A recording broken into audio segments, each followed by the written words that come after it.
ৰাজ্যত প্ৰলয়ংকাৰী বানে ধুই গ'ল সকলো বানত সৰ্বহাৰা হৈ বানাক্ৰান্ত লোকে কিছু হকাহ পাইছে যদিও দূৰ হোৱা নাই সমস্যা একে অৱস্থা খুমটাই বাখীৰ বানে খহাই নিয়া লাকলঙিয়াৰ পৰা টিকিৰাই চাপৰি সংযোগী মূল পথটো যাৰ ফলত এতিয়া হাহাকাৰ কৰিবলগীয়া হৈছে ৰাইজে এই পথটোৰ বাহিৰে অন্য বিকল্প পথ নথকা যাতায়াতৰ বাবে সমস্যাত পৰিছে স্থানীয় ৰাইজ অতি শীঘ্ৰে পথছোৱা পুনৰ নিৰ্মাণৰ দাবী স্থানীয় ৰাইজৰ এই সন্দৰ্ভত আমাক জনাব মৃদুস্মন্ত বৰুৱাই হয়ছাক বানপানী ইতিমধ্যে বিভীষিকা চলালে বোকাখাট সমষ্টিৰ বিভিন্ন প্ৰান্তত আৰু এই মুহূৰ্তত আমি উপস্থিত আছোঁ বোকাখাট সমষ্টিৰ যি ভিতৰুৱা লাকলঙিয়াত চাওক এটা মূল পথ ইতিমধ্যে বানে ছিঙি লৈ গ'ল তাৰপিছত যাতায়াতৰ সম্পূৰ্ণ এতিয়া বিচ্ছিন্ন হৈ আছে আৰু আমি সেই পথটি এই মুহূৰ্তত প্ৰতিদিন টাইমৰ দৰ্শকসকলক দেখুৱাইছোঁ এইটো হৈছে চাওক লাকলঙিয়াৰ পৰা এটা অত্যন্ত জৰুৰী আৰু মূল পথ আৰু এই পথটো এতিয়া চাওক কেনেদৰে বানে সম্পূৰ্ণৰূপে ভাঙি পেলালে যাৰ ফলত এতিয়া সম্পূৰ্ণ এটা বৃহত্তৰ অঞ্চলৰ মাজত যোগাযোগ ইতিমধ্যে বিচ্ছিন্ন হৈ পৰিছে আৰু চাওক আমি প্ৰতিদিন আমাৰ দৰ্শকসকলক সেই দৃশ্যটো দেখুৱাইছোঁ কেনেদৰে মাজত এটা বৃহৎ পুখুৰী কৰি পেলালে ইয়াতে পুল আছিলে অথবা ইয়াতে এটা সুন্দৰ পথ আছিল আৰু যি পথটো সম্পূৰ্ণৰূপে ভাঙি থৈ গ'ল বানে আৰু যাৰ ফলত এতিয়া সম্পূৰ্ণ যোগাযোগ বিচ্ছিন্ন হৈ পৰিছে দুখন গাঁও তথা দুটা বৃহত্তৰ অঞ্চলৰ আৰু যথেষ্ট সমস্যাত পৰিছে ৰাইজ ইতিমধ্যে খোজকাঢ়ি যাবলৈও অসুবিধা হৈ পৰিছে এই পথটো একেবাৰে অনুপযোগী হৈ পৰিছে যাতায়াতৰ বাবে আমি কথা পাতিবলৈ যত্ন কৰি আপোনালোকৰ এইটো পথটো ক'ৰ পৰা ক'ত সংযোগী আছিলে আমাৰ এইটো আমি লাকলঙিয়া গাঁৱৰ পৰা টিকাচি সংযোগী পথ ভাঙি পেলালে মানে কি আগতো মানে দুবাৰ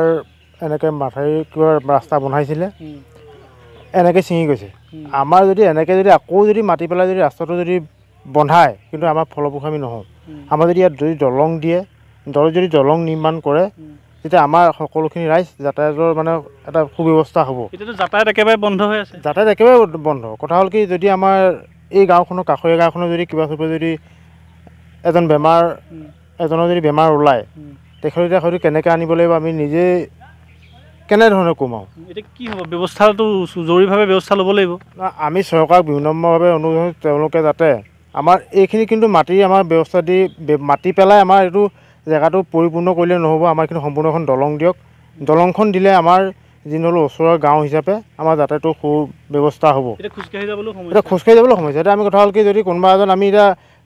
সৰ্বসাধাৰণ আমি অহা যোৱা কাৰণে পাৰিছোঁ কিন্তু কোনোবা এজন যদি বেমাৰী এজন মানুহ যদি নিবলগীয়া হয় বা এখন যদি চাইকেল নিবলগীয়া হয় যদি কোনোবা এজন বেপাৰীয়ে যদি এটা বস্তা নি পেলাই যদি বজাৰলৈ যাওঁ বুলি ভাবে কিন্তু তেখেতে নোৱাৰে হয় চাওক যথেষ্ট সমস্যাৰ কথা ইতিমধ্যে অৱগত কৰিছে আৰু আমি স্থানীয় লোকসকল আছে আমি কথা পাতিবলৈ যত্ন কৰিম তোমালোকৰ এইটো যিহেতু মূল পথ আছিলে মূল পথ সম্পূৰ্ণ ভাগি গ'লত সমস্যা কি হৈছে সমস্যাটো বহুত আছে মানে স্কুলৰ ল'ৰা ছোৱালীও আছে আপোনাৰ ৰোগী যদি পটককৈ হৈ যায় বেমাৰ এইপিনি গাড়ী যাব নোৱাৰে মেইনলি আৰু বহুত মানে বয়সস্থ লোক আছে এতিয়া বেমাৰ মানে তাত ডক্টৰো নাই নিব লাগিব আঁতৰলৈ মানে আহিলেও মানে নদী কিনাৰ দি ঘূৰি যাবলগীয়া হয় খোজকাঢ়ি আহিবলগীয়া হয় এইটো ৰাস্তাটো মানে আহিব নোৱাৰে কি আহ্বান জনাবা বিভাগলৈ আহ্বান জনাইছোঁ যে এইটো ৰাস্তা মানে কালভাৰ দিলে নহ'ব কালভাৰটো আপোনাৰ দেখিছে যে ভাঙি পেলালে দলং যদি নিৰ্মাণ কৰে তেতিয়া হ'ব বানপানী তোমালোকৰ পথটোকে ভাঙি পেলোৱাৰ ফলত এতিয়া সমস্যা হৈছে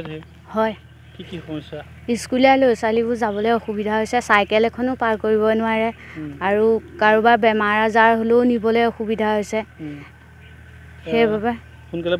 সোনকালে বনাব লাগিব ইয়াত মাটি বা পুল দি নহয় এখন দলং দিবই লাগিব পুল দিয়াৰ পিছতো পুলটো খান্দি লৈ গৈছে মাটি গোটেই খান্দি লৈ গৈছে